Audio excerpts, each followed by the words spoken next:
I mentioned a few meetings ago a quote I came across, which I just loved because it captured something so simply, such clarity, and I think it was attributed to the teacher Nisargadatta. Don't quote me on that, but something along the lines of the world appears as differentiated, which it clearly does. One thing differentiated from the next, and yet, despite that differentiation of all the different aspects of experience of the world,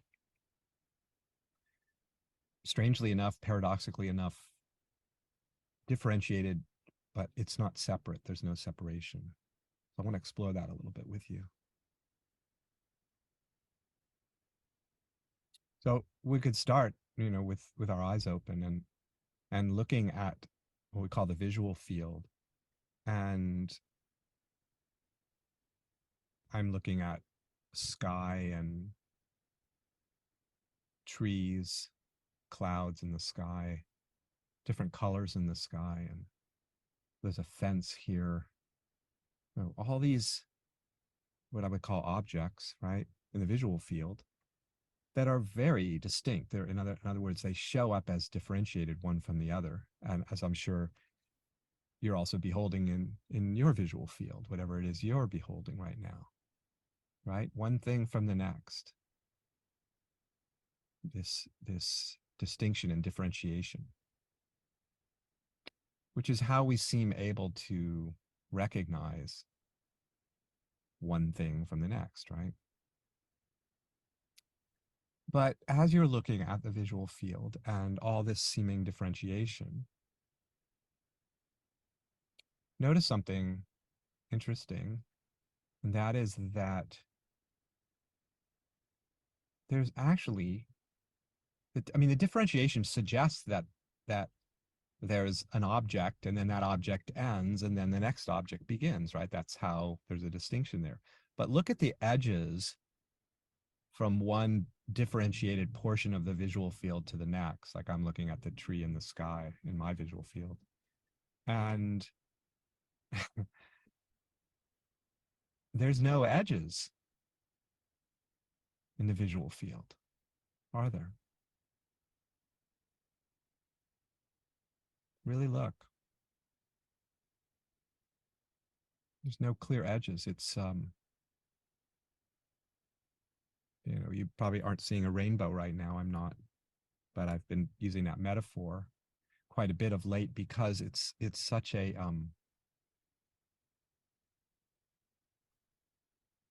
it's so illustrative on so many levels. But one is the one I'm speaking of right now, which is that the colors of the rainbow show up as differentiated, which is how we describe them as different colors, right?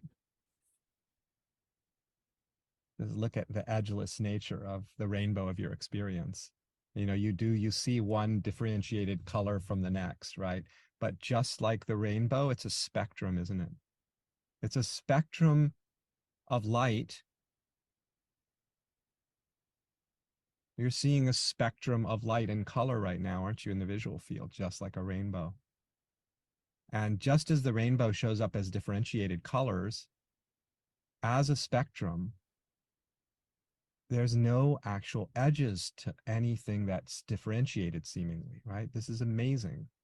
It's amazing to see the edgeless nature of everything being seen. You see that?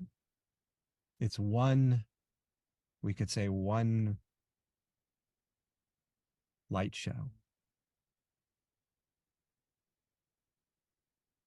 that shows up as distinctive, different shades and colors, right? But actually it's one seamless continuum, one spectrum of light.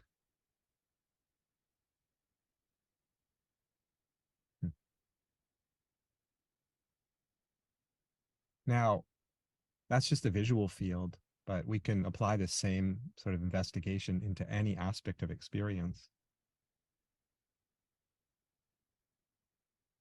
So we could do it visually. Let's stick with that for a moment. And if you look at me, what you think of as me as an object, right? And then look at um, yourself as an object, a body. And notice how, yes, there's distinction. I'm other than you, right? Like I show up as differentiated, distinct from you visually. But where is the edge? Where, like, this is what's so interesting is like we feel like this is the way the differentiation is created, I guess, is some sense of everything has an outline, like an edge to it. But notice that I, as an object, I don't have a clear edge any more than the colors of the rainbow do. So what you think of as this, now, if you want, you can either imagine yourself as separate from me as a subject and the object, that your subject is perceiving, the subject of you. And you can do that visually. You can close your eyes and just feel that sense of the difference of like, whatever. Where do you draw the dividing line between you and me, subject and object? Yes, we have this sense of the differentiation, like you're not me, right? But now feel the way in which, feel your experience of yourself, what you think of as yourself, the subject of you, and then what's not you, let's say me, the world outside of you. And notice, just as we did with a visual field, that you don't find any edges. There's no edges.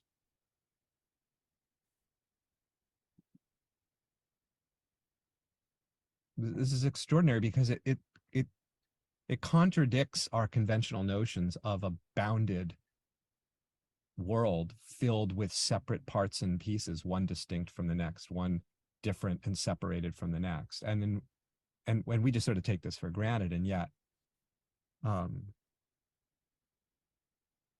feel feel your experience and notice that you don't find edges. You do not find edges anywhere.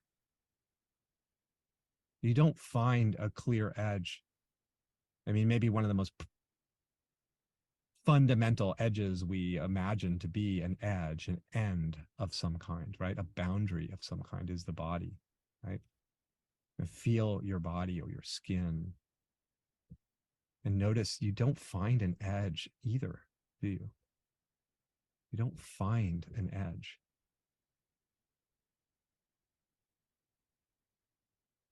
Notice that. Notice that the edgeless nature of what you think of as this boundedness. It's absolutely wide open, isn't it? No edge. No edge to you.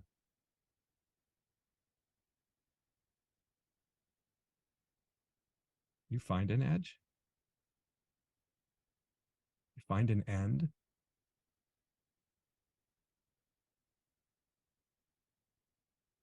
Do you feel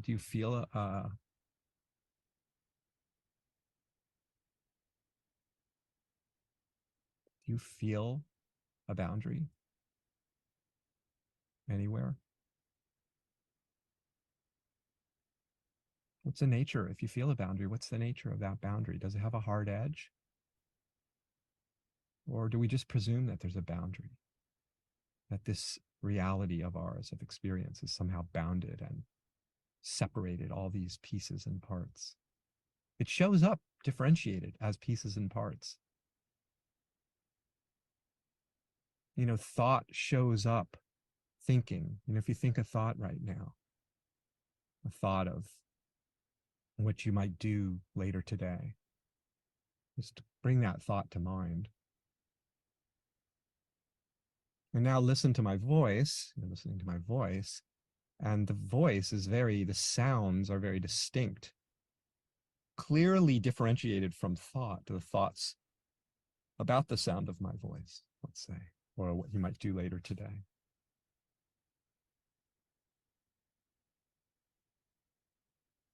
Notice those differentiated fields, dimensions of experience, we could say. And notice again that you don't find it shows up as these two distinct phenomena, thought and sound. But tell me, where's the edge of the thought field and where's the edge of the sound field? You see, they're blended, they're seamless, they're a whole. It's like a marvelous paradox to me of they show up as different and distinct and identifiable, like the colors of the rainbow again, but you cannot find where the thought field comes to some end. It doesn't have a firm boundary or edge to it, and where sound begins, right? What is it that distinguishes them? You can't really say. It's like they're like different, we could say they're like different textures of life, distinctive, and yet everything blends into everything else at the same time. Feel the seamless nature of this whole, the whole of your experience. That there's just absolutely no division anywhere, no separation from one thing to the next, no separation from the subjective and the objective, from the inside and the outside. Those categories can be experienced. You can experience yourself as distinct from the world, right? In the same way you can distinguish the indigo from the red in the rainbow, right? You can distinguish the differences. I can distinguish the tree from the sky, as I was saying. You can distinguish yourself from the world, the body from what is not the body. But from this other vantage, you can distinguish them, but there's no separation at the same time, right? This is a dance of this inseparability and distinction. It's like the ordinary mind doesn't really compute because it can't be both ways. It can't be indivisible and yet seemingly divided, right? And different and distinct. But it is exactly that way. This is what we're feeling. I can feel the way in which I am, not you. And then I go to try to find where I end and you begin, and I come up empty handed. I find nothing but a seamless, edgeless whole of experiencing, right? You feel that? Feel that. That's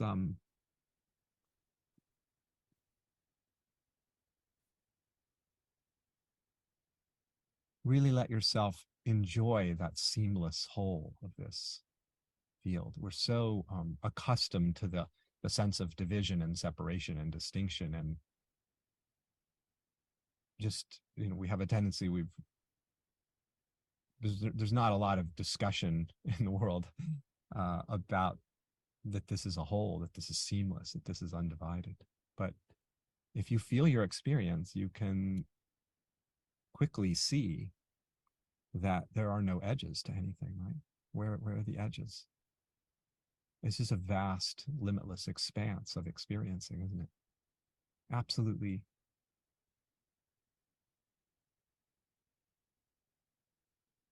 I mean, even if you venture out spatially, so to speak, of like where's the edge of the field of experience, right? It might feel like it's this circumscribed kind of localized bubble somehow that you exist within this bubble of experience, this circle of experience. But what's the edge of the bubble of your experience? What is the edge of this circle of this localization? So it's very odd because it's like there is this sense we have this idea of here, right? The localization of me and my experience, my world. And then there's some world, vast world outside of me. But experientially, we don't actually find any end to the any end to here, right? Any edge. Where's the edge of here? Where does here end? And presumably some there that's not here. Oh, it's over there. Where you see there's no edge. That's incredible, isn't it? In that sense, there's no space. There's no here and there. Feel that. There's no here and there separate from one another.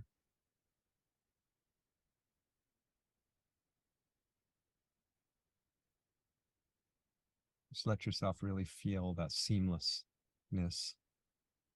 We can talk about here and there, and at one from one perspective, experience life as I'm here and you're over there, the world's over there, the trees in the sky are over there, I'm here.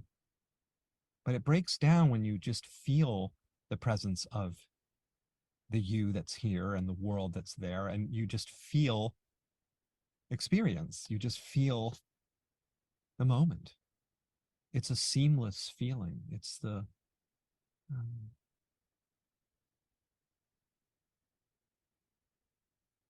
the feeling of over there feels like the feeling of here, right? Because even if you imagine, like, I'm going to feel, how do you know there's something over there that's not here? Well, you feel that, the presence of what's not here.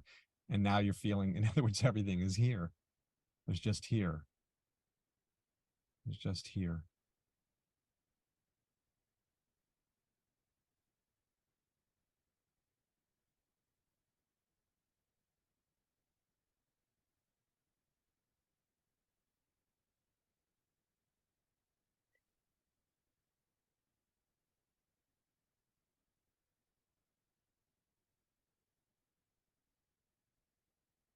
It's this beautiful dance of seeming separation and inseparability happening somehow together.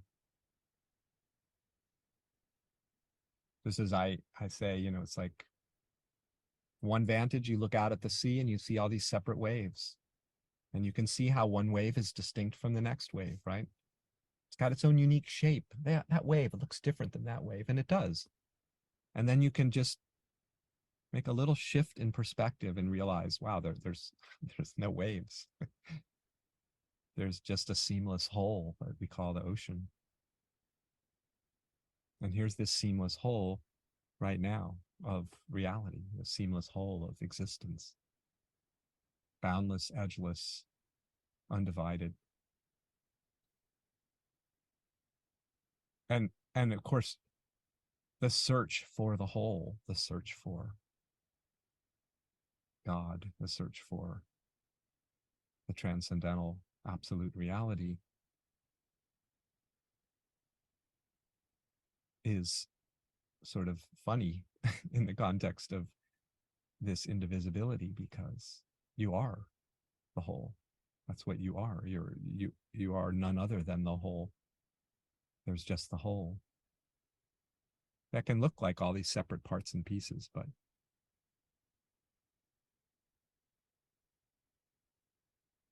you are the transcendental infinite. And the separate you shows up as an aspect of that, just like it does for me. John, no denying John, the experience of John, the individual John. But that individual, just with a little turn of perception, can be seen to be undivided and without boundary or edge at the same time. Well, which one is it? Am I a separate autonomous creature or not? Well, it's really like neither of those really. This transcends both of those ways of holding it and characterizing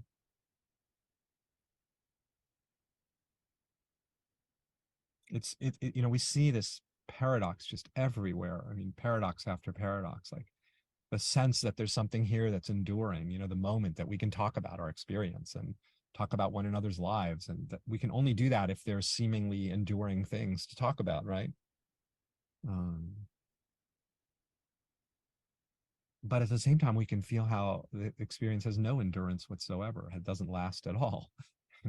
It's that unstable. It's that uh, ever vanishing.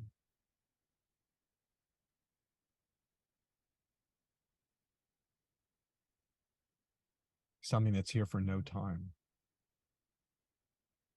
And yet, in this timelessness, somehow, magically, inexplicably, a world of time and space is born right now. Here, we're partaking of that world as well, aren't we? No denying sense of the flow of time. We've been together here, these 20 whatever minutes.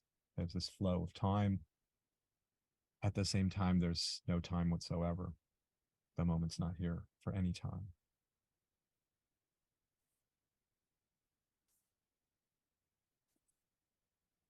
So, in all of this, just to kind of finish by saying that all these explorations that I invite folks into, just playing with these different perspectives, just a different way of seeing that we're less accustomed to as a rule.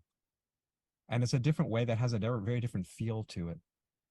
I think most primally, most fundamentally, from the perspective of the seeming separation of the subjective and the objective, me as subject living in an objective world, it can feel like, oh my God, this is happening to me, and this is overwhelming to me, and this is a potential threat to me, and I'm the victim of this, right? That relationship, like I'm subject to my environment, my circumstances, what other people say, what they think about me, and this is, could say the undergirding of so much human suffering, because the implication is one of potential threat at every turn for the subjects we imagine ourselves to be and feel ourselves to be. And then this other perspective of the undivided, it's like there's no